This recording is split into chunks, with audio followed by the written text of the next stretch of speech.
Tonight on Primetime, European Commission President Ursula von der Leyen is in Baku for talks with President Ilham Aliyev as Brussels looks to deepen energy, trade and connectivity ties with Azerbaijan. Europe turning to Azerbaijan then for energy security and trade.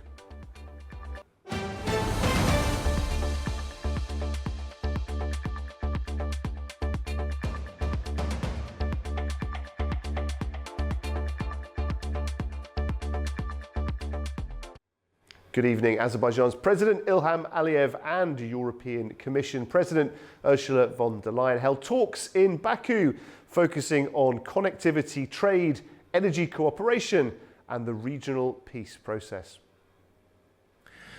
European Union is Azerbaijan's main trading partner. More than 40% of our trade is with member states. And for European Union, Azerbaijan is the main trading partner in the Southern Caucasus. 70%, almost 70% of trade in the Southern Caucasus is trade with Azerbaijan. Of course, we broadly discussed our cooperation in the field of energy, and the visit of Madam President 4 years ago to Azerbaijan was also very important. From this point of view, we signed MOU on strategic partnership in the energy field. And since that time, Azerbaijan's natural gas export to European Union member states increased almost 65%. We want to foster peace through connectivity. We have the Global Gateway Investment Program, and through this Global Gateway Investment Program, we will invest up to 200 million euros in grants for transport, energy and digital links across the South Caucasus. This has the potential to mobilize up to 2 billion euros in public and private investment. Projects could include the rail connection through Nakhchivan, the developing of the port of Baku, for example. The South Caucasus is one of the world's great crossroads, connecting Europe, the Caspian, and Central Asia. Its strategic importance continues to grow, and Azerbaijan has a central role to play. Few countries are as well placed as yours to drive regional cooperation and stability. Okay, to discuss this further then, we're joined now by Sultan Zahidov, leading advisor at the AIR Centre here in Baku. Sultan, thank you so much for joining us. I mean, big money, big opportunity. I mean, let's talk about the big picture. Ursula von der Leyen, as we've heard, was last in Baku in 2022. She's back again. A different feel about this visit. What does this visit tell us, do you think, about how Azerbaijan's role has changed for the European Union? Well, indeed, it's an historic moment. I believe this visit once again indicates the importance of the relations, the growing relations between Azerbaijan and European Union. And as you already mentioned, the last visit of Ursula von der Leyen, EU Commission President, happened in 2022. And 4 years after that, we see that European Union once again attaches a particular importance in deepening ties with Azerbaijan. And even before the visit of Ursula von der Leyen, European Commission outlined a number of priorities based on which European Union is willing to, let's say, increase its ties with the South Caucasus. And one of them is, of course, the general economy, strengthening economic and trade ties. Secondly, it's about connectivity, improving connectivity across the region between Central Asia and Europe. And another one, of course, is energy. As European Union, the number of times Kaja Kallas, Ursula von der Leyen, they have mentioned that Azerbaijan is a reliable energy contributor to European Union. And of course, then there is also the peace process, as European Union once again demonstrated its support for the peace process, which launched 1 year ago with signing Washington Declaration between Azerbaijan and Armenia. Do you sense a kind of a shift in perception, Sultan? Do you think Europe is now looking at Azerbaijan very much more as a long-term strategic partner rather than simply just a kind of an alternative supplier at a time of crisis?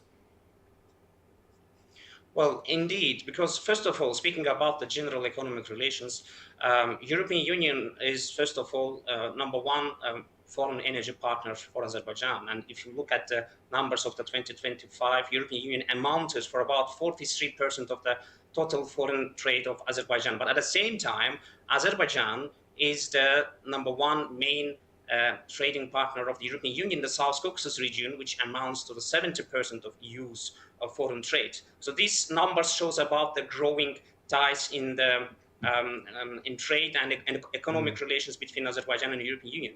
Other than that, there is another pillar of this, which is connectivity pillar. As we already know, European Union, the last couple of years especially, they have been investing heavily on the diversification of the trade routes. They want to make their trade and energy routes secure. As it was, by the way, mentioned by Marta Koos, the EU's enlargement commissioner, who recently stated that they want to kind of get rid of unreliable partners and focus on the reliable trade routes. And by saying that, she meant the middle corridor, which is regarded as the safe, reliable the route transpassing through Azerbaijan, Georgia, Turkey, generally saying connecting China and European Union. So as it was also mentioned by Ursula von der Leyen herself, that they want to develop the middle corridor through their, let's say, global gateway project. They want to invest in that one in order to facilitate stable, safe and secure trade from China, Central Asia towards Europe. And then there is, of course, an energy pillar of the cooperation between Azerbaijan and European, which is also very important. We know that when the last visit of Ursula von der Leyen happened in 2022, Azerbaijan and European Union signed MOU on strategic partnership in the field of energy.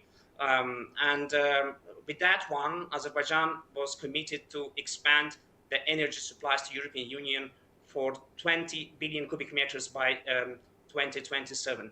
And of course, the European Union sees now Azerbaijan as a reliable energy provider.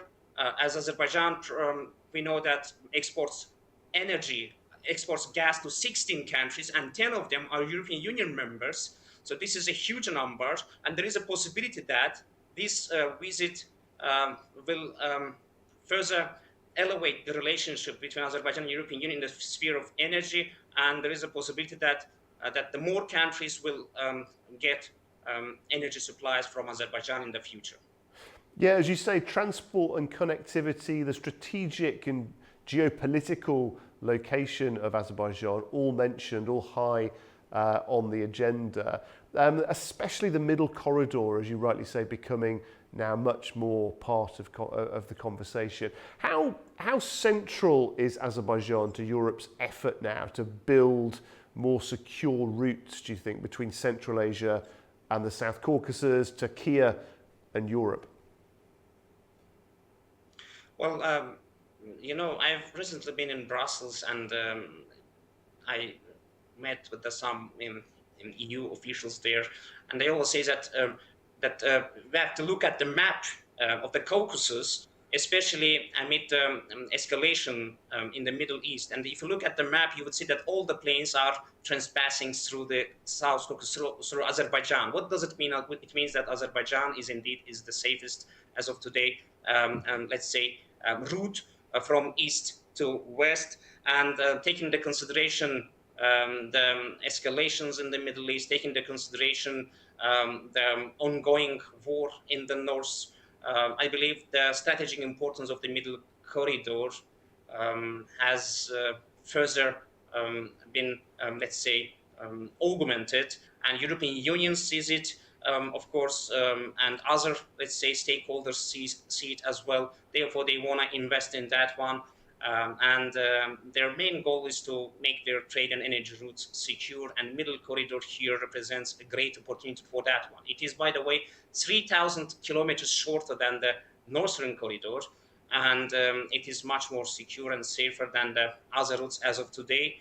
And hence, one of the main items of the EU-Azerbaijan agenda is exploring the ways of developing the Middle Corridor through infrastructure and connectivity projects.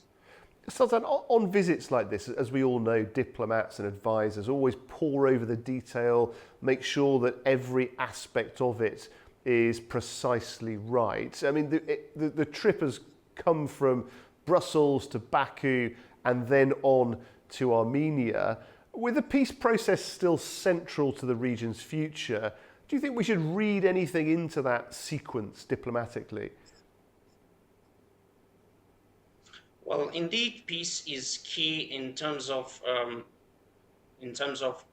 fostering stability in the region, in terms of developing the region. Because if you want to develop, if you want to invest, first of all, stability and peace is needed. And unfortunately, the region has been deprived of the real peace for about 30 years. But then, thanks to Azerbaijan's restoration of its territorial integrity and sovereignty, and thanks to Azerbaijan's proposal on the peace, proposal about the peace principles, and thanks to Azerbaijan's, let's say, initiating the peace process, the Washington Declaration with the mediation of the United States was signed in 2025, and since already 1 year has passed, approximately 1 year has passed since the signing of the Washington Declaration, and today we can firmly say that we live in peace in the Caucasus, and the European Union is therefore also interested in that one, because they want to invest in their projects here. They want to enhance the ties with the South Caucasus states, and they want to improve the connectivity through this region, and for that one, peace is needed. Of course, sometimes we could see that certain statements, certain activities of some EU members don't really reflect the reality on the ground and don't really contribute to the peace process. But I believe the EU's Commission has much more solid and constructive stance with that one, and hopefully this meeting will further, let's say, strengthen the general peaceful atmosphere and environment in the region. Finally, Sultan, I mean, we've already had, you know, for a flying visit, we've already had some pretty tangible material results announced, the 200 million, the igniting or unlocking, as is the fashionable term, of up to 2 billion potentially, along with many, many other things discussed. But this deeper relationship that Brussels is clearly signalling between the EU and Baku, what could that lead to in the medium term, do you think? What is likely to happen? Well, of course, first of all, if the European Union is committed to what it said, then it will bring more investment, it will contribute to the rise of the general economy of the region, and it might definitely contribute to the peace process in the region, and generally saying, it might have substantial benefits for the development of the entire region in total. But nevertheless, geopolitics always, let's say, plays around, and there are some members of European Union. What I want to say is that they might take a stance which contradicts to the peace process, and therefore hopefully it won't happen. But the general saying, European Union, the leadership of the European Union, the leadership of the European Commission, as of today, I believe they're deeply interested in these investments, in expanding their projects in the region, in deepening the ties with Azerbaijan. And this is a great opportunity because the peace process is already on the ground, and such situation in the South Caucasus, you could never see it before. The great opportunity for Azerbaijan, for Armenia, for Georgia, for all the regional stakeholders, but also for European Union. And I believe European Union is willing to seize this opportunity. Yeah, a huge opportunity for all parties involved. Sultan, it's been great speaking to you. Thank you very much indeed for your analysis. Thank you. Thank you. Okay, coming up, we take a look at the US Supreme Court's final rulings of the term and why they're already fueling America's next political fight. Stay with us.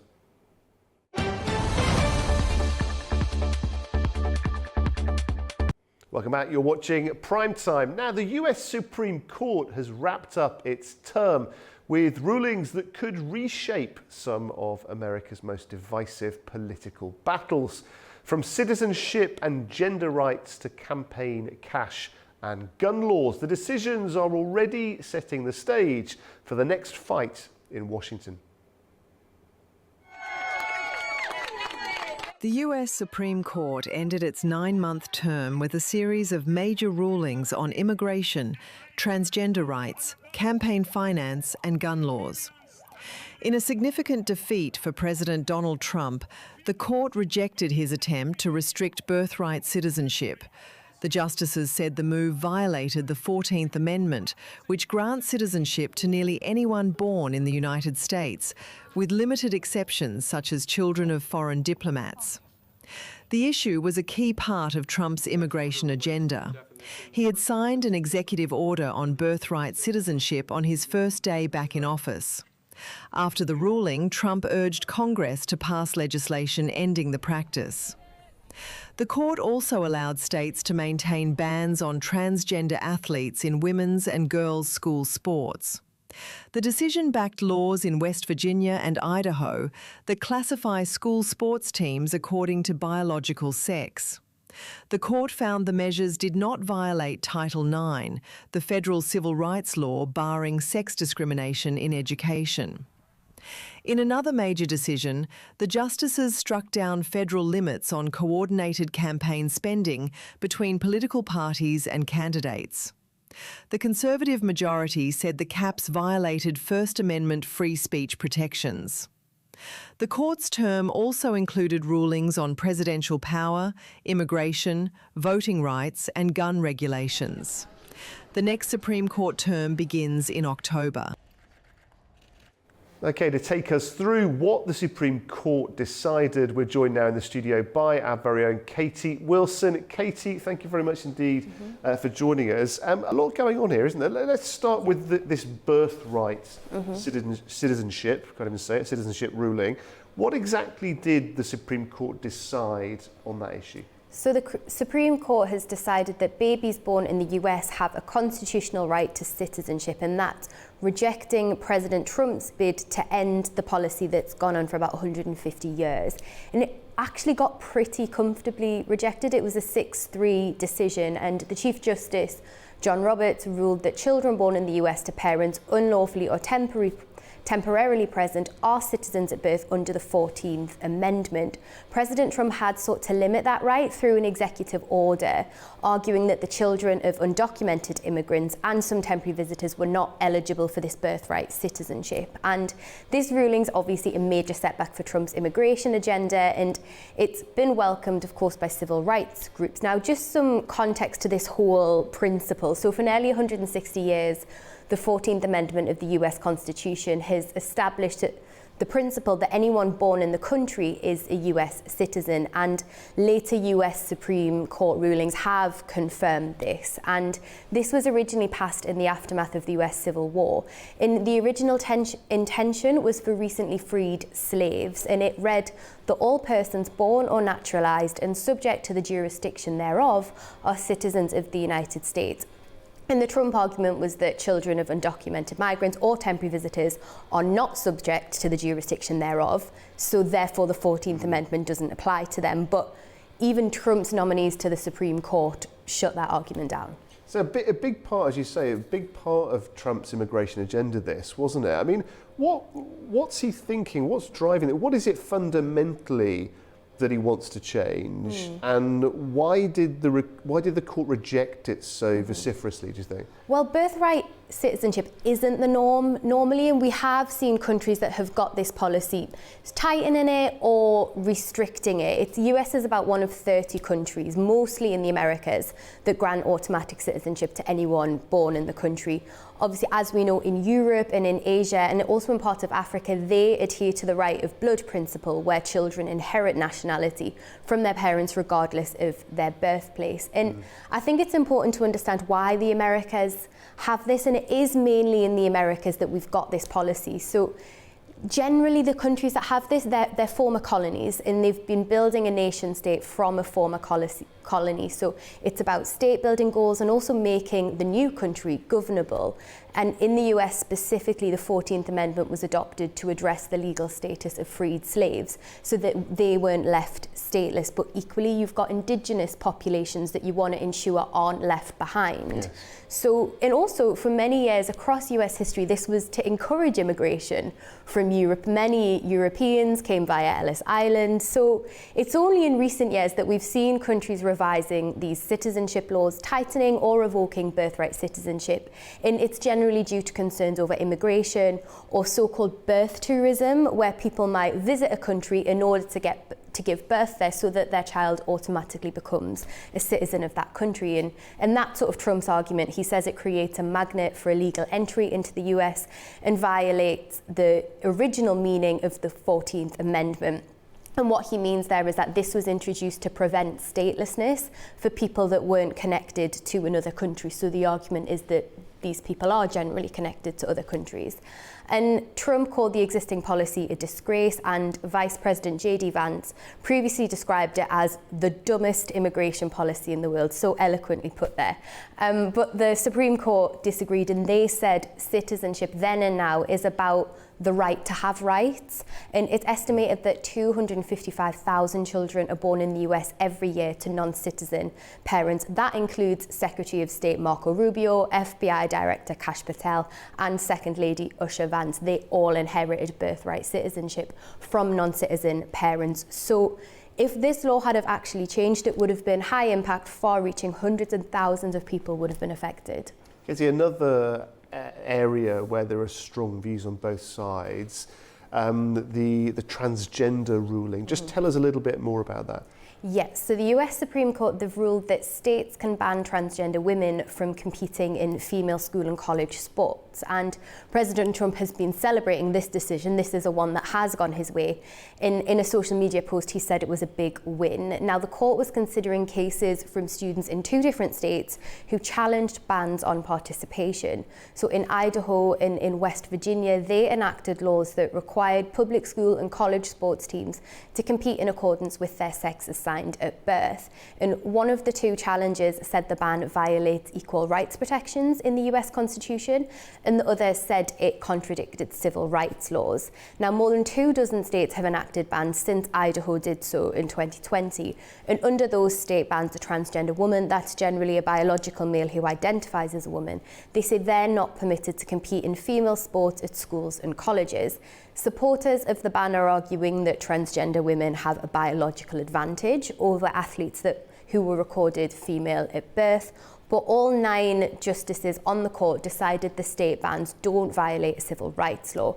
That's under something called Title 9, which prohibits sex-based discriminations in school. But the judges were more split along ideological lines. according to whether the bans contravene the Constitution's 14th Amendment guarantee of equal protection under the law. So we can kind of predict that the 6 Conservative judges said it didn't violate the Constitution, whereas the 3 Liberal judges disagreed. Katie, as we all know, the United States aren't always necessarily so united on issues like this.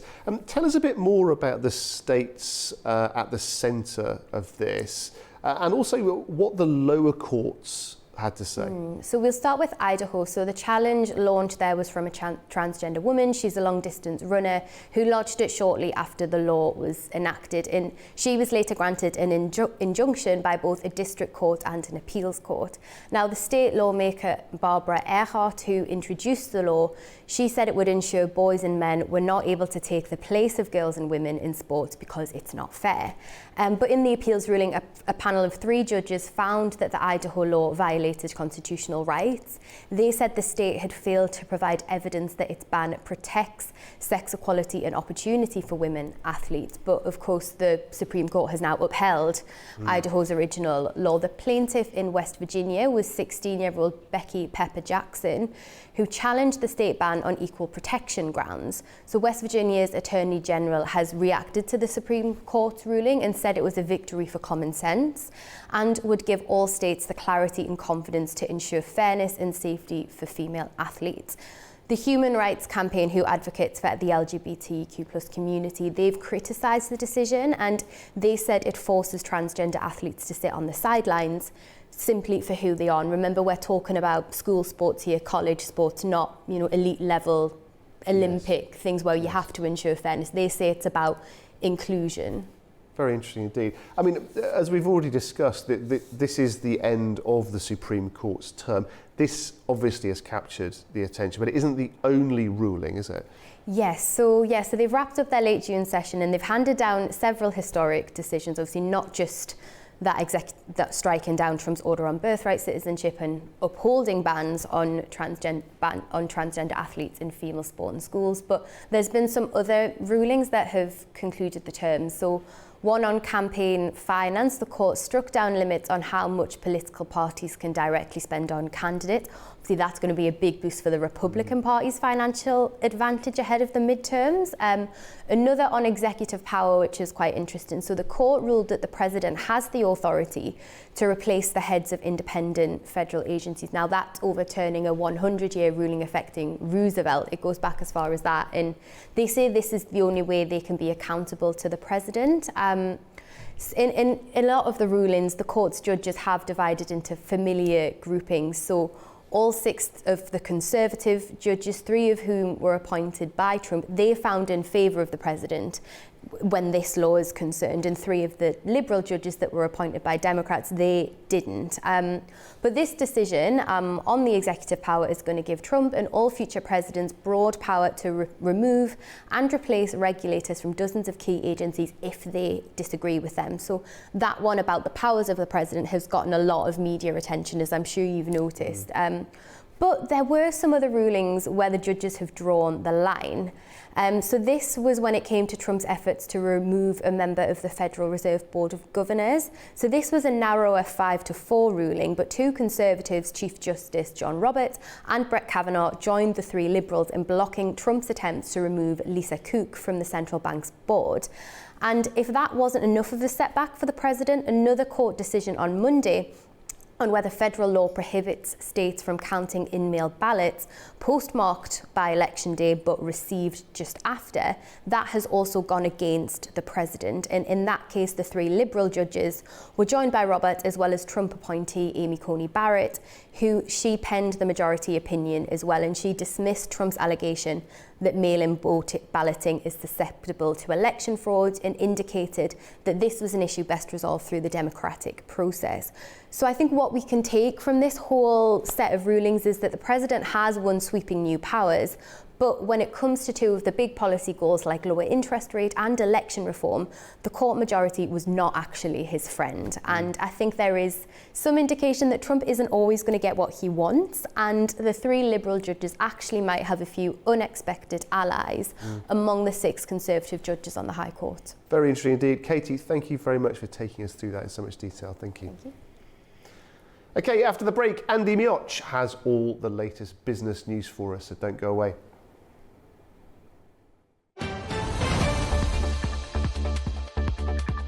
A warm welcome back wherever you're watching Primetime. Now, Andy Mioch has joined us to bring us the very latest business news stories. Andy, what have you got on your agenda tonight? Well, Guy, oil prices have fallen to their lowest since the start of the US-Iran war. Anthropic says it's restoring global access to its most advanced AI models. And there's also some news on inflation, sportswear, and media. So let's have a look. First up, oil prices have fallen as negotiations for a final peace agreement between the US and Iran continued at a technical level. Reuters reported that technical talks between the two sides are underway in Doha, with Qatar and Pakistan acting as mediators. Brent crude oil fell to around $72 per barrel on Wednesday, the lowest since February 27th, as traders assessed ongoing US-Iran peace negotiations and a gradual recovery in shipping through the Strait of Hormuz. US negotiators Jared Kushner and Steve Witkoff held constructive talks in Qatar, with a senior administration official saying technical discussions with Iran are advancing as part of indirect efforts to reduce tensions over the key waterway linking Persian Gulf producers to global markets. Tanker flows are showing tentative improvement following exchanges of strikes over the weekend, but remain below pre-war levels. At the same time, Iranian exports surged past 40 million barrels following the removal of a US naval blockade, while record-breaking Russian shipments have caused a notable accumulation of seaborne inventory. However, Tehran continued to insist on maritime administrative control over the strait. Artificial intelligence company Anthropic said it will restore global access to its Claude Fable 5 model starting Wednesday. This comes after the US government lifted export controls that had forced the company to suspend the service for nearly 3 weeks. Anthropic says the US has lifted export controls on its latest AI models. The move comes less than 3 weeks after the company was forced to suspend access to its newest products over national security risks. That prompted Anthropic to abruptly disable its Mythos 5 and Fable 5 models. Washington has stepped up oversight of new releases to identify potential threats. That is over concern that advanced AI could be misused by intelligence agencies in China, Russia, and elsewhere. Now Anthropic says it will start restoring access from Wednesday. In a letter seen by Reuters, US Commerce Secretary Howard Lutnick said the export controls were withdrawn and a license was no longer required for the export of Mythos and Fable. Lutnick says Anthropic has agreed to work with the administration on protocols and standards and will proactively seek to detect security risks. The government's vetting of which companies can access the latest models has drawn widespread criticism. Last week, OpenAI boss Sam Altman said he didn't object to safety testing, he just didn't like Washington getting to pick the customers. The European Union imposed a €3 levy on low-value e-commerce imports in a move to curb what it sees as unfair competition from online retailers, notably Chinese firms such as Shein, Temu, and AliExpress. It follows a similar move from the US. Chinese e-commerce giants like Shein, Temu, and AliExpress were dealt a blow on Wednesday. Europe put a €3 fee on low-value e-commerce parcels from China in a step against what it calls unfair competition from firms like these, which had previously entered the bloc duty-free. It's a setback for the platforms that used customs exemptions to sell goods at ultra-low prices, which, in turn, fueled their rapid growth but led to complaints from retailers and policymakers.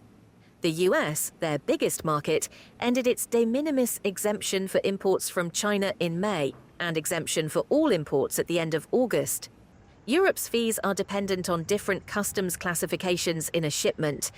A parcel containing 3 different types of item would incur a total charge of €9, while a parcel containing multiple dresses, for example, would be charged €3. Duty exemptions on low-value imports have been in place for decades, with the current threshold of €150 introduced in 2008. But the number of e-commerce parcels entering the EU under the exemption has surged. reaching 5.8 billion in 2025 from 1.4 billion seen 4 years ago. Eurozone inflation eased last month, curbing pressure on the European Central Bank to raise interest rates again this month. The easing of price rises was largely driven by a dip in energy costs amid ongoing talks between the United States and Iran. Eurozone inflation eased last month far more than expected. It has further lowered pressure on the European Central Bank to raise interest rates again to offset quick price growth. Overall inflation slowed to 2.8% in June from May's 3.2%, coming in well below forecasts of 3%. That's as food, energy and services inflation all slowed. A more closely watched figure on underlying prices, which strips out volatile food and fuel prices, also slowed to 2.4% from 2.6%. The June reading is still well above the ECB's 2% target, but the recent decline in oil prices on bets for a US-Iran peace deal has raised hopes that price pressures would ease from this point and that broader damage from the energy price surge would remain limited. A host of policymakers have said there is no rush for the bank to follow up June's quarter-point rate hike with another move this month. They've said policymakers could afford some time to see how price pressures evolve. The ECB is especially worried the initial energy shock will start pulling up the price of other goods and services, eventually lifting wages as well. But such second-round price effects have yet to materialize, and wage pressures are also not accelerating, boosting the case for patience. Even if there is a pause in July, most economists think the ECB is likely to raise rates later in the year.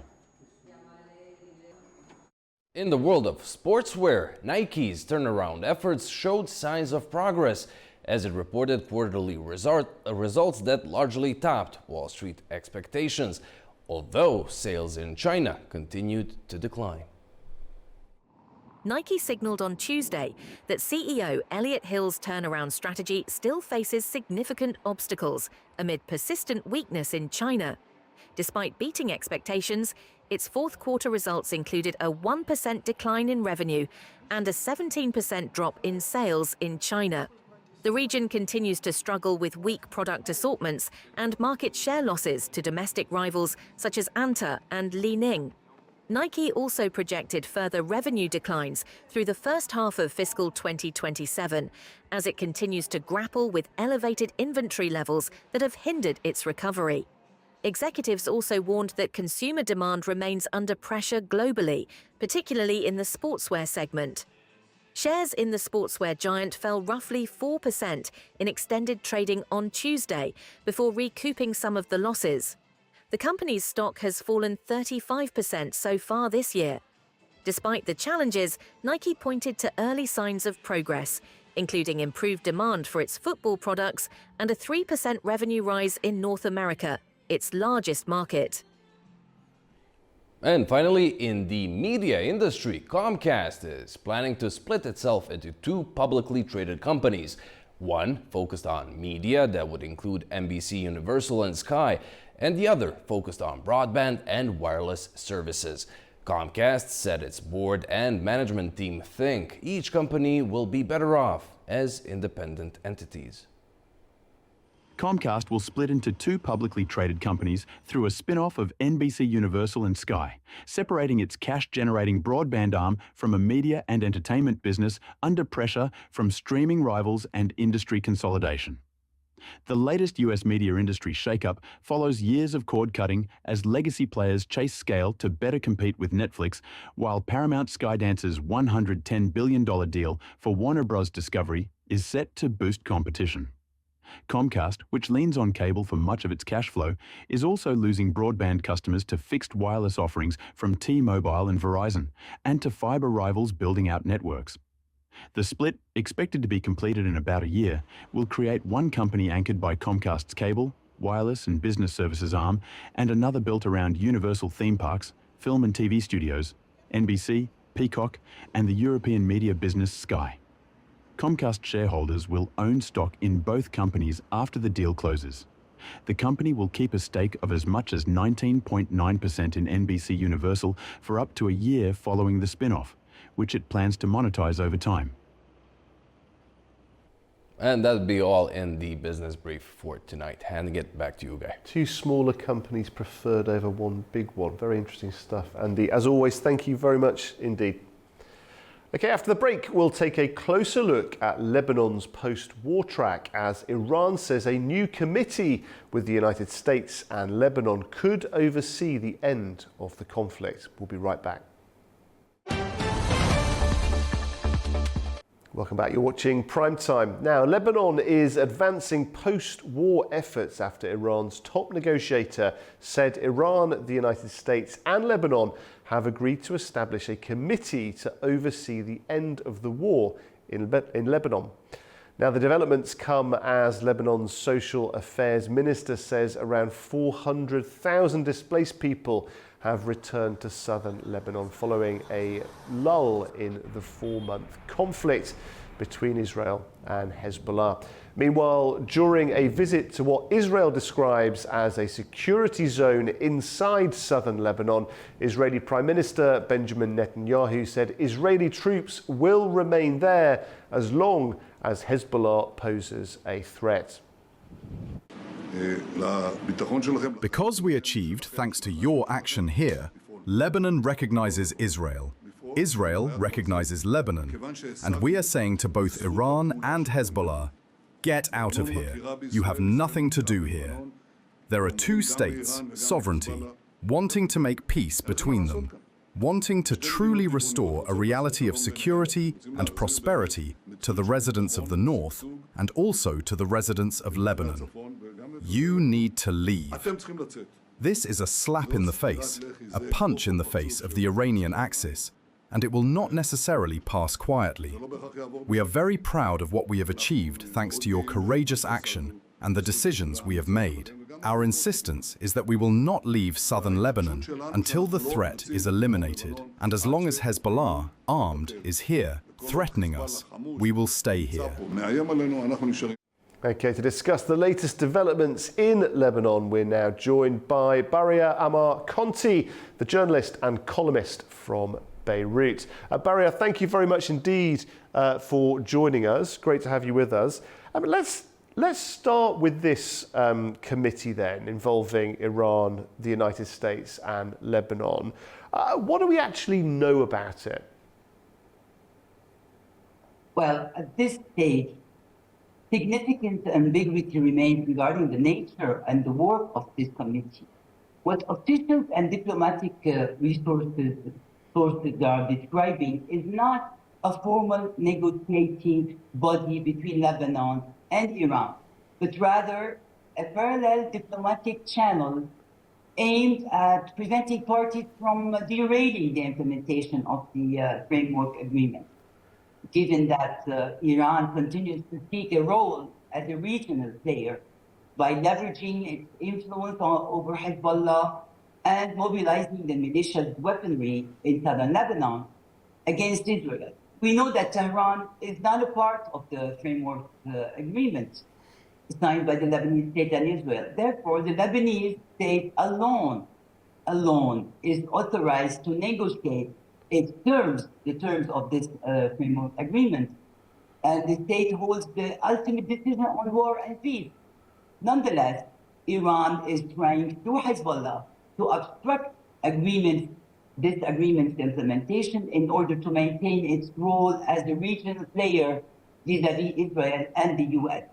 Well, in Beirut, there is cautious optimism, but very little celebration. Officials here view any mechanism that reduces the risk of renewed fighting as positive, but they also know that committees do not end wars, implementation does.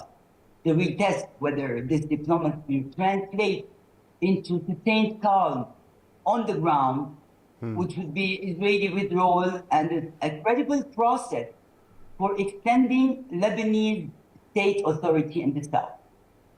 This will be the test. Yeah, indeed, yeah, cautious optimism, as you say there. But what are the realities on the ground? You know, hundreds of thousands of people have now returned to southern Lebanon. What kind of situation are they finding when they actually get back? Yeah, this return is emotionally significant but the humanitarian reality is extremely difficult. Entire neighborhoods have suffered extensive destruction. Many homes and villages are either completely destroyed or structurally unsafe, like basic infrastructure, including electricity and water networks, telecommunications, and roads are heavily damaged there. Also, agriculture, which is the backbone of many southern communities, had suffered severe losses. People are returning there to the south because they want to reclaim their homes and their land, not because conditions are normal. Many families are living among ruins, relying on relatives or on humanitarian assistance. After months of displacement and repeated cycles of conflict, Lebanese live with constant uncertainty about whether today's calm will last. That's how we live in Lebanon today. Now, whilst all this is happening, Mr. Netanyahu says Israeli troops will stay inside southern Lebanon for as long as Hezbollah remains a threat.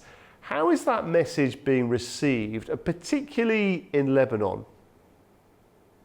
Yeah, this message of Mr. Netanyahu is being received with skepticism and concern across much of the Lebanese political spectrum. This statement appears inconsistent with the objective of restoring Lebanese sovereignty through the framework agreement that was signed. Even those among Lebanese who strongly support putting an end to Hezbollah's military role, we argue that an open-ended Israeli military presence will complicate the implementation of this agreement. At the same time, Israeli officials argue that withdrawal must be linked to credible security guarantees and Hezbollah's military non-existence, of course. So both sides are effectively making this implementation conditional, which creates a real difficult diplomatic dilemma to the implementation of the framework agreement. Yeah, diplomatic dilemma. Many difficult questions here, aren't there, Barry? And one of them, I guess, is who controls security in the south? Is there any realistic path for the Lebanese state to start to take charge there, or does Hezbollah still dominate in that area? Yeah, this is probably the central question. The framework agreement is built around strengthening the Lebanese armed forces and making the state the sole legitimate security authority in southern Lebanon. But achieving this is very complicated. Hezbollah's military capabilities have undoubtedly been weakened by the war, but the militia, Hezbollah, still retains some political influence and certainly retains the support of Iran. So the transition cannot happen overnight. The good start is the pilot zones where the Lebanese armed forces are taking over. As you asked, the realistic path is gradual. Increased deployment of the Lebanese army, international support, and a phased reduction of Hezbollah's military presence. Whether that succeeds depends not only on Beirut, but also on Israeli restraint, on international guarantees, and mostly on Hezbollah's recognition of the Lebanese state authority. Hezbollah needs to recognize that the authority is the Lebanese government, the Lebanese state, we are not there yet. Yeah, not there yet. There is hope here, isn't there? But at the same time, there's also that sense of resignation, that sense almost of deja vu. I mean, when you look at the returns, the diplomacy, Israel's current position, does this feel, do you think, like the beginning of an end of the war, or, and I don't want to end on a negative point, possibly just a pause before another escalation? I hope not. I think it's but I think it's too early to describe this as the end of the conflict. What we are seeing for real is probably the most serious diplomatic effort in decades, in a century, to redefine the security relationship between Lebanon and Israel. This is significant by itself, but almost every key issue remains unresolved. The Israeli withdrawal, Hezbollah's weaponry and future is not resolved. Reconstruction, long-term security arrangements. So I would describe this as an opportunity, a great opportunity, rather than a settlement. If the framework is implemented step by step, it could mark the beginning of a more stable phase. But if implementation stalls, or if either side return to military escalation, the region could quickly find itself back in another cycle of violence. The people of southern Lebanon and all of us Lebanese are effectively living between those two possibilities. The Lebanese people are trying to rebuild their lives, but also we are waiting to see whether diplomacy will finally succeed where decades of conflict have failed to reach a solution. We are in that stage of waiting.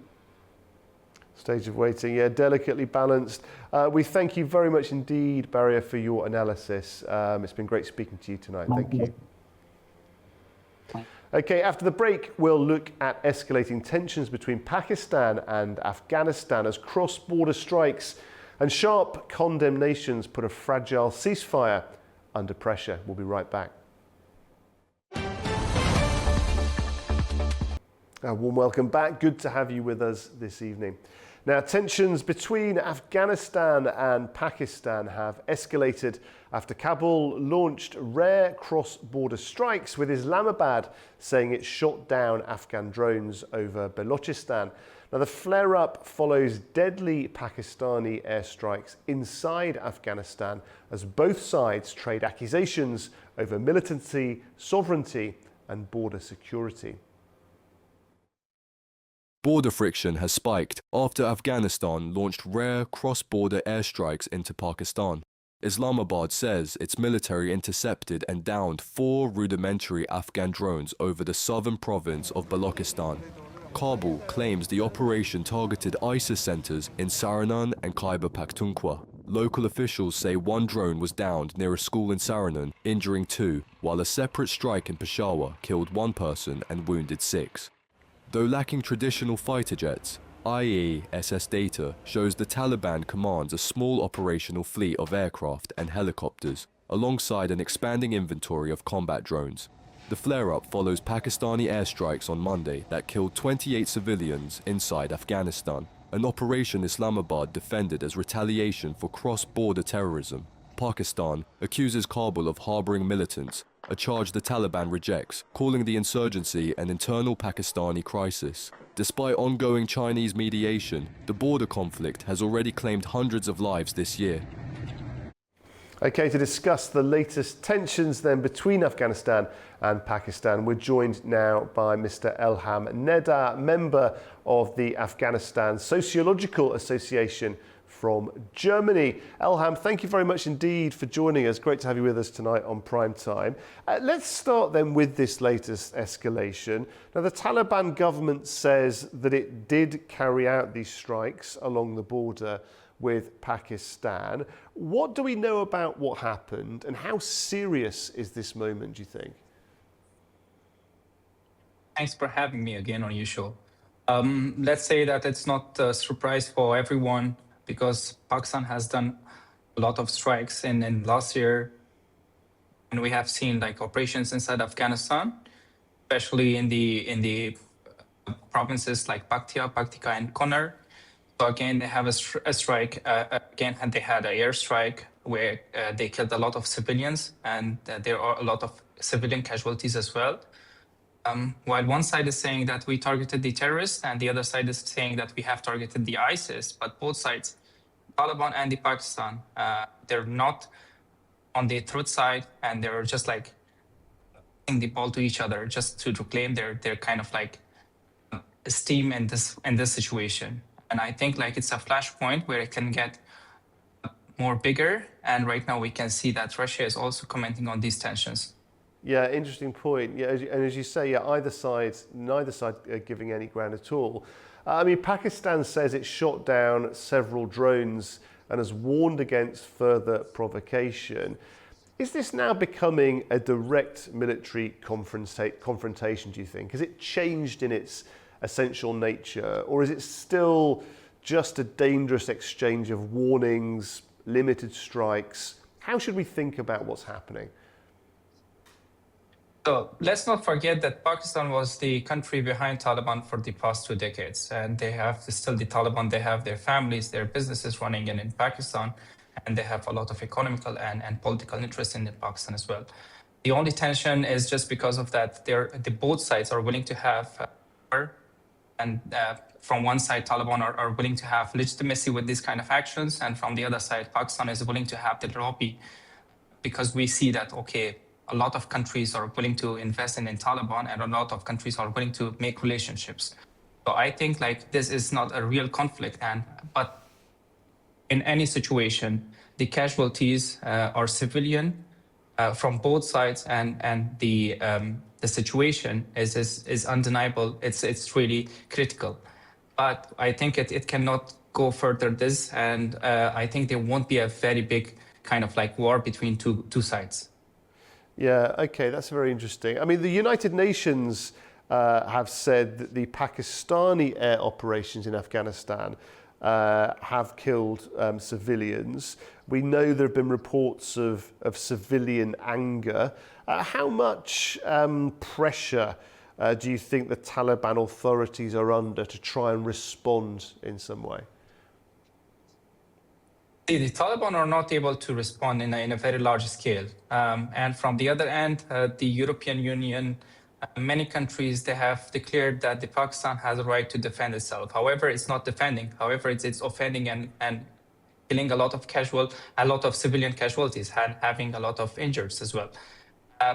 I think like the anger inside Afghanistan is going and growing more and more day by day, but it would end up from like, I think I think like it would end up to the strengthening of Taliban and not like weakening of them in this situation.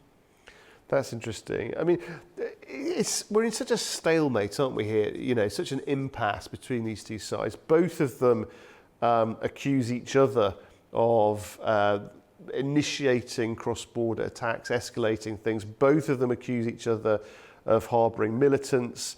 Despite this October ceasefire agreement, still we don't seem to have peace or any progress diplomatically. Where do we go from here, and what does this tell us about the state of the relations between the two countries? Are we going to be stuck in this never-ending sort of place between all-out war and skirmishes for the foreseeable future, do you think? One of the countries which came up with a kind of like declaration was India, and Pakistan was really hurt about it. And they know that Taliban are building a kind of relationship with India. This is one part of the history. And the other side of the story is that the Taliban are losing a lot of like legitimacy inside Afghanistan. So with this kind of airstrikes and with this kind of responses, I think that the Taliban would get the support of people. And we can see in Paktika and Kunar, many people have been coming out on the streets and willing to support the Taliban. So I think diplomatic kind of like talks can be on the table, but there has to be a very big player like Russia and China. From one side, we also see like Pakistan is talking about BLA, ISIS, and TTP. However, they're not talking about other terrorist organizations, including BLA, ETIM, and other terrorist organizations activated inside the Pakistan. And right now they have their training grounds inside like Afghanistan and Pakistan, both sides. It's interesting that your analysis is that you feel that there is almost like increasing support for the Taliban. I mean, that would be, I think, at odds with what some more international commentators would say, that, you know, they might question whether it's people's free choice to support the government. But I mean, nevertheless, where do we go from here? Is there a diplomatic route out of this, do you think? So first, upon your first question, I would say that, yeah, but if you hear to the spokesperson of Taliban, so he has said it clearly that the people are willing to stand by the Taliban to fight against Pakistan. And the narrative that Taliban is putting, they're not saying that, okay, it's a war between Afghanistan and... With respect, Mr. Noda, of course he would say that, wouldn't he? It would be inconceivable that he would say anything other than that. No, of course he would say that. But the thing is, I say, like, the narrative generating in Afghanistan is catching Pakistan, and people are willing to support that narrative. So people know that the civilian casualties were there. Many people have been dying in this situation. Many people have been injured. Of course. So it would not weaken the position of Taliban, but it would strengthen them in another way. However, both sides, I'm saying, like, both sides are undeniable, lying about the situation, and one side is the group that has been funded and supported by the Pakistan. Okay. Well, look, but upon the diplomatic relationship, yeah. It's very interesting. I guess the debate will continue. The skirmishes, for now, it looks like will also continue. We thank you in the meantime for your analysis. Thank you very much for joining us tonight. Thank you. Okay, after the break, we'll check in with our correspondents around the globe. Do stay with us.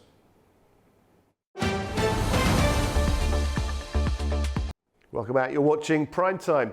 Keir Starmer has faced one of his final Prime Minister's questions before the summer recess, with Britain's defence spending plans dominating the session. Well, the exchange came ahead of next week's NATO summit, where the Prime Minister is expected to set out the UK's position to allies. UK Prime Minister Keir Starmer has faced his penultimate Prime Minister's questions, with much of the session dominated by questions over the government's newly published defence investment plan. Conservative leader Kemi Badenoch challenged Starmer over what critics have described as a £4.7 billion funding gap in the plan. She argued the money should have been allocated in the last budget rather than left to a future spending ground. Badenoch said the plan doesn't add up and accused the Prime Minister of leaving unresolved funding decisions for his successor. She also questioned whether the government's defence commitments could be delivered, arguing that armed forces remain underfunded. Badenoch said the shortfall should be addressed through reductions in welfare spending.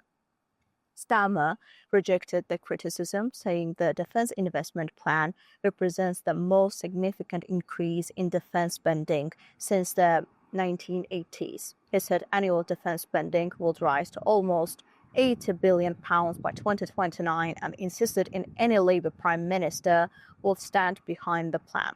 The Prime Minister accused the previous Conservative government of reducing defence spending and hollowing out the armed forces during its 14 years in office. He also rejected Conservative criticism on public finances, saying the previous government had significantly increased welfare spending while failing in what he described as the first duty of government, protecting the country. The exchanges came after the government unveiled its long-delayed defence investment plan, which includes an additional £15 billion for defence over the next 4 years. The session comes ahead of next week's NATO summit, where Starmer is expected to set out Britain's defence position to allies. It was one of his final Prime Minister's questions before the summer recess. Sena Farizadeh, A News, Manchester, United Kingdom. And NATO is reinforcing its eastern flank with a new command structure aimed at strengthening the defence of Estonia and Latvia. Well, the move comes as Baltic allies seek firmer reassurance against Russia and as questions grow over how much of Europe's security burden Washington is still willing to carry. Anita Sharma has the details. Welcome to This Day in Europe, where the US and Germany are sending a message of unity to NATO's eastern flank, vowing to stand firmly behind the alliance's Baltic allies in the face of continued Russian aggression. The top U.S. Army commander for NATO Land Forces says the U.S. will stand with its allies in defending the region if they come under attack. Lieutenant General Christopher Donahue delivered the message from the Estonian border town of Valga as NATO formally assigned a second multinational corps headquarters to strengthen the defense of Estonia and Latvia in the event of conflict with Russia. Until now, NATO forces in Lithuania, Latvia, Estonia, and northern Poland have been directed from a single headquarters in Szczecin, Poland.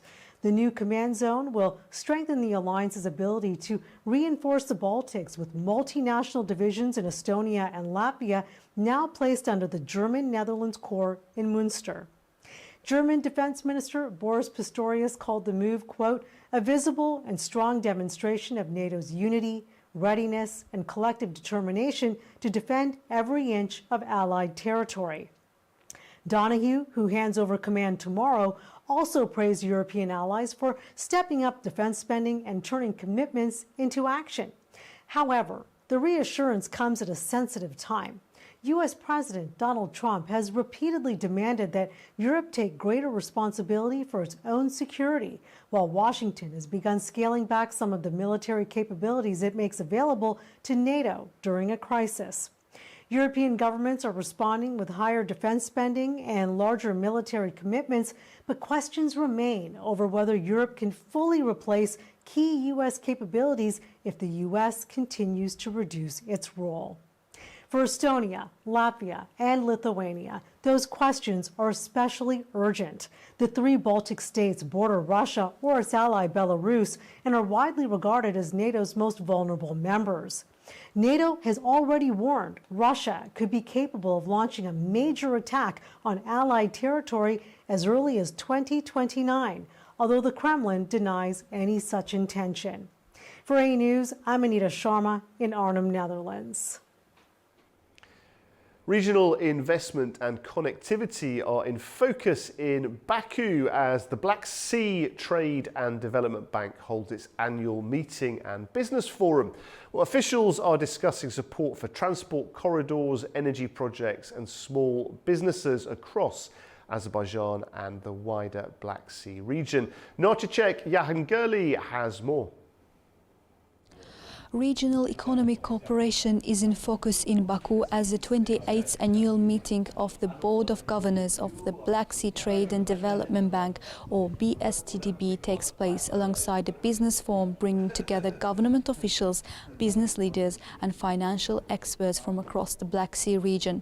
During the event, BSTDB President Serhat Köksal praised Azerbaijan's economic progress, describing the country as a key transport and logistics hub linking Europe and Asia. He also reaffirmed the bank's commitment to supporting Azerbaijan's sustainable development through new investment projects. And if the member states' economies are powerful, our bank is powerful in the international financial markets. We have newly issued a bond amounting $350 million in Western capital markets. It was a very successful issuance with lots of investors, diverse investors all over the world. And we will use the proceeding of these issues in our new projects in all member states, including Azerbaijan.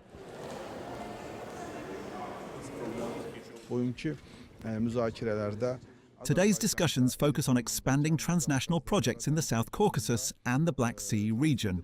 Key areas under consideration include strengthening support for both transport corridors and energy projects, as well as promoting support for small and medium-sized enterprises in Azerbaijan and other member states.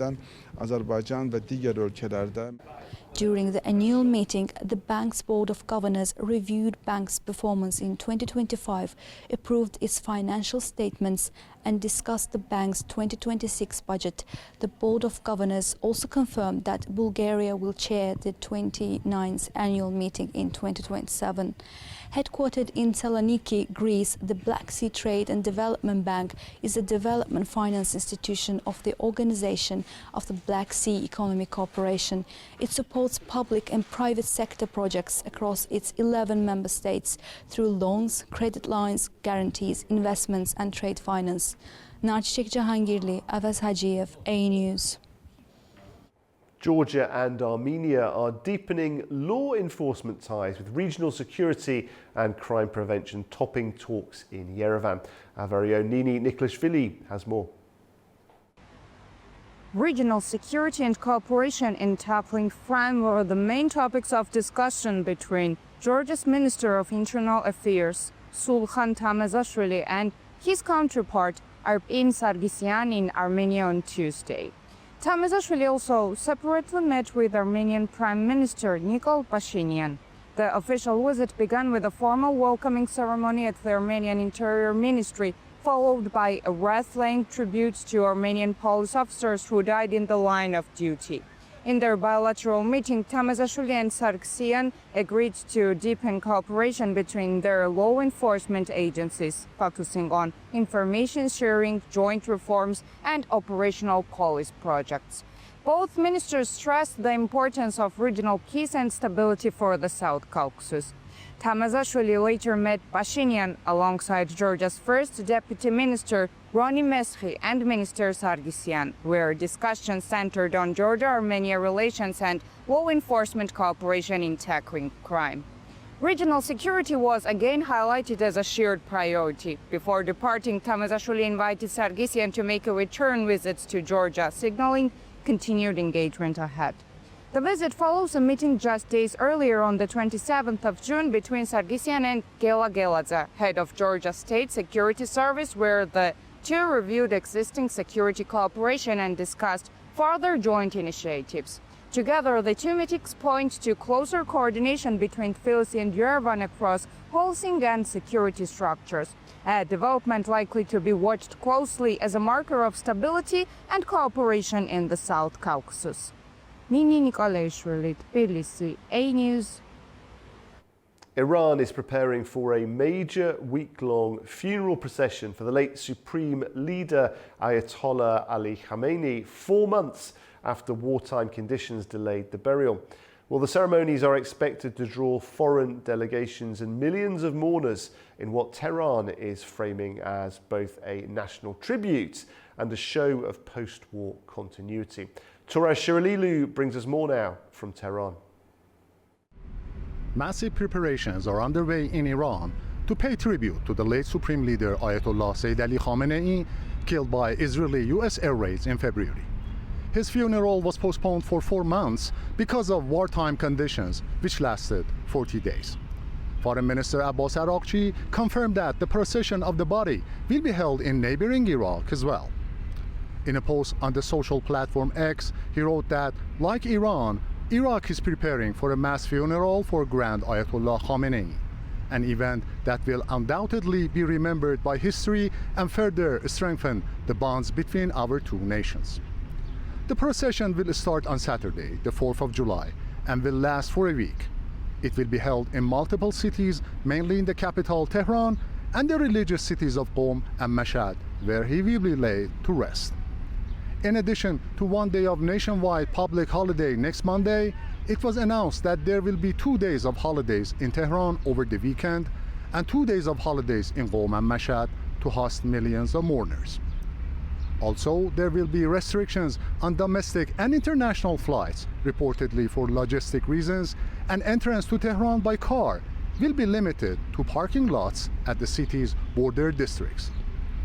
Deputy Foreign Minister and head of the funeral headquarters, Ali Akbar Purjamshidian, said at a press conference that more than 30 countries and religious leaders from more than 90 countries have voiced their readiness to attend the funeral. Meantime, Foreign Ministry spokesman Ismail Baghai said in an interview on state IRIB TV that no official from European countries participating in the Israeli-US war with Iran has been invited to attend the funeral. Ayatollah Ali Khamenei led the post-revolution Iran for nearly 4 decades and shaped its domestic and foreign policies more than any other political figure of his generation. His burial rituals are both a tribute to his legacy and a demonstration of post-war political resilience and continuity, which resulted in the leadership of his son, Ayatollah Mojtaba Khamenei. Turaj Shiralilu from Tehran for A News. Afghanistan's wars may have quietened in many areas, but their deadly legacy is still claiming young lives. The United Nations is warning that mines, unexploded shells and other remnants of conflict continue to kill or injure dozens of people every month, with children making up most of the victims. Tamim Bahis has the details now from Kabul.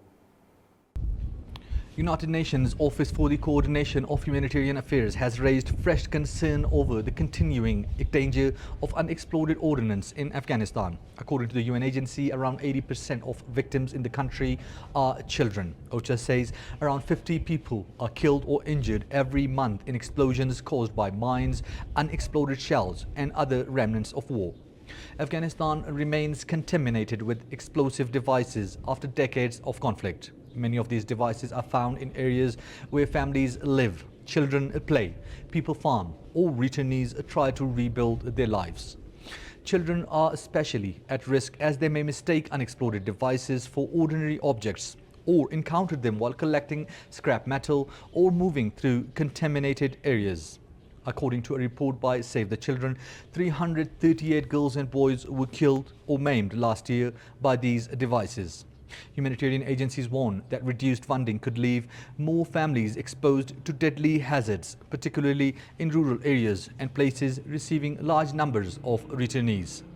For now, the latest warning highlights how the legacy of Afghanistan's long conflict continues to endanger civilians, especially children, even after the fighting has reduced in many parts of the country. Tamim Bahis in Kabul, A News. Central Asia is facing a growing energy challenge with up to 20% of its electricity lost through aging infrastructure. Well, experts warn modernising power grids and boosting regional energy cooperation can no longer be delayed. Seville Rajapova reports from Tashkent. Central Asia's aging energy infrastructure is becoming one of the region's biggest economic and energy security challenges. That's according to the Eurasian Development Bank, which says electricity losses in transmission and distribution networks reach as high as 20% in some parts of the region, largely due to outdated generation facilities and aging grid infrastructure. Another challenge is the limited level of cross-border electricity trade, despite the interconnected nature of Central Asia's energy systems. Analysts argue that stronger regional cooperation could help countries better balance seasonal shortages and improve overall energy efficiency. At the same time, experts say the region still lacks sufficient flexible generation capacity needed to integrate renewable energy sources such as solar and wind power into national grids. The Eurasian Development Bank also highlighted the region's heavy dependence on single energy sources. Natural gas accounts for 99% of Turkmenistan's energy mix and 74% in Uzbekistan, while coal represents 63% of Kazakhstan's energy balance. Meanwhile, hydropower dominates electricity generation in Tajikistan and Kyrgyzstan, accounting for 92% and 91% respectively. However, electricity demand continues to rise, driven by population growth, industrial expansion, and increasing digitalization.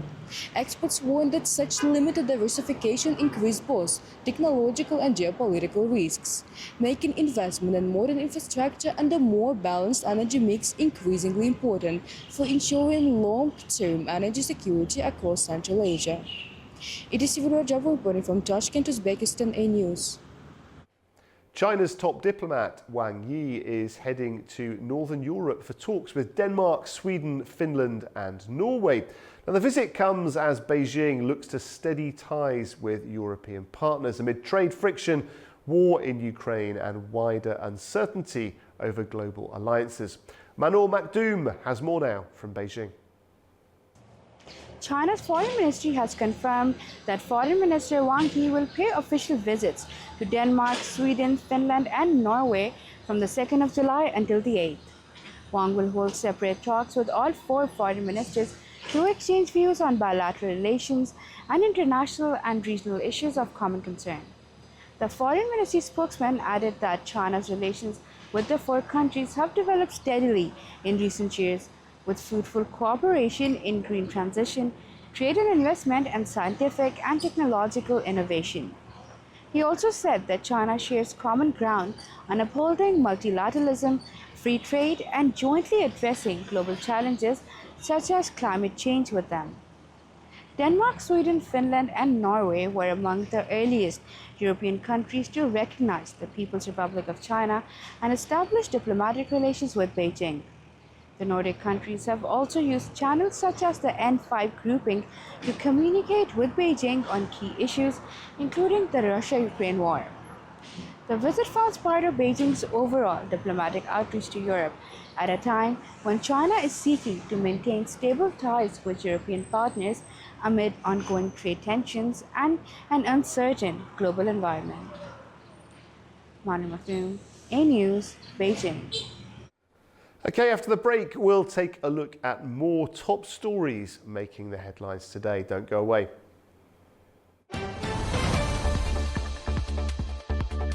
Welcome back. You're watching Primetime.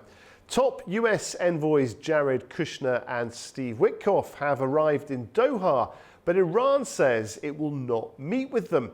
Qatari mediators are expected to hold separate discussions with both delegations after Tehran ruled out direct talks with Washington. While Iran focuses on the terms of the recent ceasefire, US President Donald Trump has expressed confidence in the ongoing diplomatic track. Top US envoys Jared Kushner and Steve Witkoff have arrived in Doha. However, Iran says it won't meet with them. Qatari mediators are expected to hold separate discussions with both delegations after Iran ruled out direct talks with the United States. Washington is maintaining an optimistic tone regarding compliance and the overall direction of the interim agreement. As far as things are going, the denuclearization of Iran is moving along well. They've had very good meetings, and we'll see. We hit them very hard for 3 nights, as you know, but we're getting along very well. So I call it the denuclearization, and it's all taking place. It's all going well. However, Iran's negotiating team maintains a starkly different tone, insisting that progress remains strictly conditional on Western concessions. Tehran says the priority is to resolve the terms of the ceasefire agreed 2 weeks ago before moving on to more contentious issues, including possible limits on its nuclear program. At the moment, we are coordinating and holding discussions to ensure those commitments are fulfilled. Until those commitments are in place, we will not move on to the remaining provisions at all. One of our sources of pride is that our defensive and missile power is not at all subject to negotiation. The initial framework calls for Iran to ease restrictions on the Strait of Hormuz in exchange for financial incentives. It also sets out a 60-day negotiating period aimed at securing a permanent peace deal. Shipping through the Strait of Hormuz has partially resumed. However, Iran says it has the right to manage traffic alongside Oman and intends to introduce tolls when the 60-day negotiating period expires.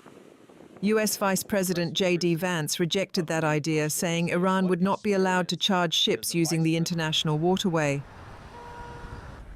Russian forces continue to press forward in eastern Ukraine as attacks on both sides leave more civilians dead. In one frontline town in Ukraine's Donetsk region, residents are clinging to daily life with the help of a government shelter. Russian and Ukrainian forces exchanged fresh long-range attacks overnight, with at least 3 people killed in strikes on southeastern Ukraine, while Kiev reported hitting an oil refinery more than 1,300 kilometers inside Russia. Moscow also said its troops had captured the villages of Kopany in Zaporizhzhia region and Ukrainsky in Kharkiv region. As fighting moves closer to the eastern city of Dobropilya in Donetsk region, many residents depend on a government-run point of invincibility centre for water, electricity and communications after repeated Russian strikes damaged local infrastructure. We run on a generator for 2 hours, from 5 to 7. Locals can take a shower, do laundry. There are washing machines and dryers, whatever's left. In the big hall, there's a microwave and an electric kettle.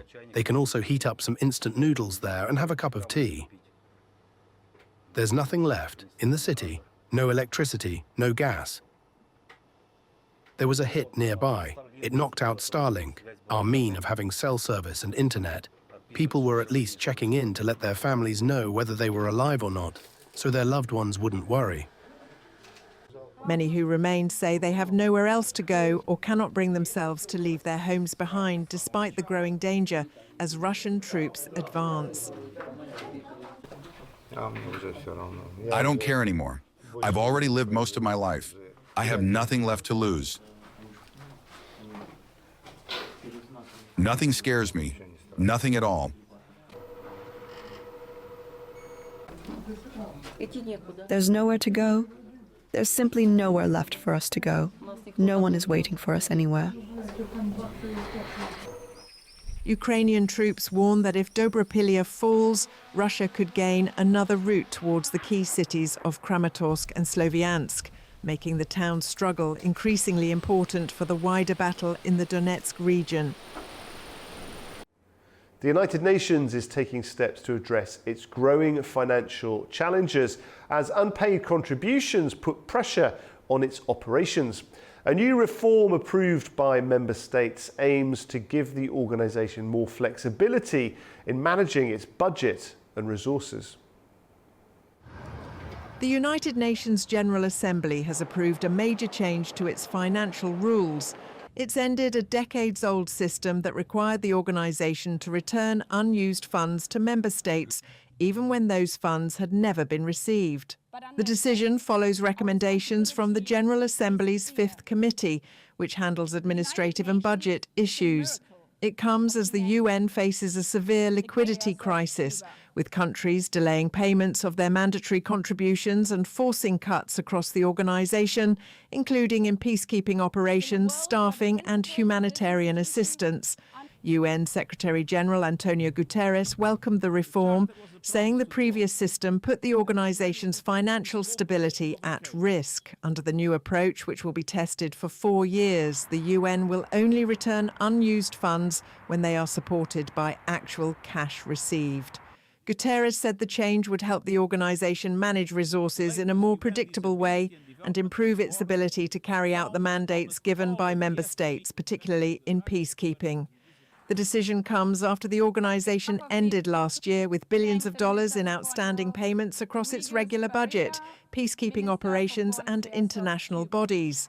The reform aims to provide greater financial flexibility as the UN works to address its ongoing funding challenges. The United Nations is also sounding the alarm over the growing cost of the Ebola outbreak. It warns the crisis could have multi-billion-dollar consequences for Africa if it's not brought under control. The United Nations says the Ebola outbreak in the Democratic Republic of Congo could cost Africa up to $3.6 billion and hundreds of thousands of jobs. It warns that the health emergency risks becoming a wider development crisis. Damien Mamar, the UN Development Programme's resident representative, says that with sufficient resources, the outbreak can still be contained and further losses prevented. I really would like to stress that we are now at a critical moment in this Ebola response. If we have the resources and we step up, we can contain this outbreak and prevent further losses. If we do not, this health emergency risks becoming a much deeper and prolonged development crisis across the region and potentially the continent. Government data released on Tuesday showed more than 1,300 confirmed Ebola cases, including almost 400 deaths. The cases were recorded in the eastern provinces of Ituri, North Kivu and South Kivu. A smaller number have also been reported in Uganda, and experts warn the disease could spread to neighbouring South Sudan. Tensions are rising in South Africa over immigration as demonstrations continue in several parts of the country. Well, authorities have stepped up security measures following the expiry of a government deadline for undocumented migrants to leave. Isabel Nakir has more. Time is running out for undocumented migrants to leave South Africa after the June 30th deadline passed. Across the country, thousands of South Africans have taken to the streets demanding that undocumented migrants leave their country. Now, most protests have remained peaceful, but in some townships, there have been incidents of looting and vandalism targeting shops. Now, the police have been deployed in large numbers to help keep order, and several arrests have already been made. In major city centers, businesses have closed early or shut down completely, with many residents staying indoors. Now, authorities say buses are being used to help transport foreign nationals out of the country in an effort to avoid further tensions or attacks. In some areas, including Jamestown, protesters stormed some homes, claiming undocumented migrants were being sheltered there. South Africans are demanding that the government helps improve welfare and jobs that they claim migrants were enjoying. Now they vote to come out to the streets and protest every Thursday until their demands are met. Isabel Nakiria for A News in Kampala. And finally tonight, a senior European Union delegation has visited Ankara for talks on Turkey-EU relations, security, migration, trade and connectivity. The discussions also covered regional issues, including the South Caucasus, where both sides say they will coordinate efforts to support peace, prosperity and stronger economic links. Turkey and the European Union are seeking to give new momentum to their relationship, covering security, migration, trade, and regional connectivity. It's after meetings at high-level talks in Ankara on Tuesday, with the South Caucasus among the main areas discussed. EU Foreign Policy Chief Kaja Kallas, Enlargement Commissioner Marta Kos, and Migration Commissioner Magnus Brunner were received by President Recep Tayyip Erdogan. They also held talks with Turkish Foreign Minister Hakan Fidan. Regarding the South Caucasus region, Turkey and the EU said they would coordinate complementary efforts to support peace and prosperity.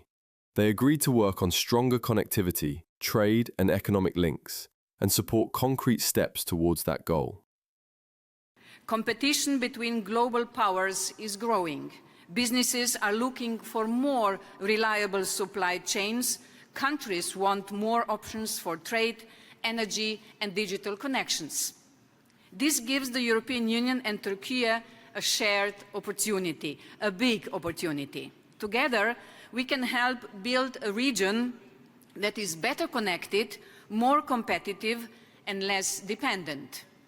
Turkey's geography gives it a unique position between Europe, the South Caucasus, Asia and the Middle East. The meetings also addressed Ukraine, Russia and Africa, as well as cooperation in trade, energy, transport and digitalization. Migration and security were also discussed, including border management, migrant smuggling and cooperation in a complementary manner with NATO. The focus comes as the EU works to strengthen routes between Europe and Central Asia through the Black Sea region and the South Caucasus. The bloc has already launched a connectivity agenda platform last month, expected to mobilize up to €2 billion for strategic connectivity investments. Turkey and the EU agreed to continue high-level dialogues before the end of the year. The upcoming talks are expected to cover economy, trade, migration and security, health, science, innovation and agriculture. Well, that is all for Prime Time. Please do come back and join us tomorrow when we'll have plenty more news and analysis. And from all of us here at A News, thanks for watching.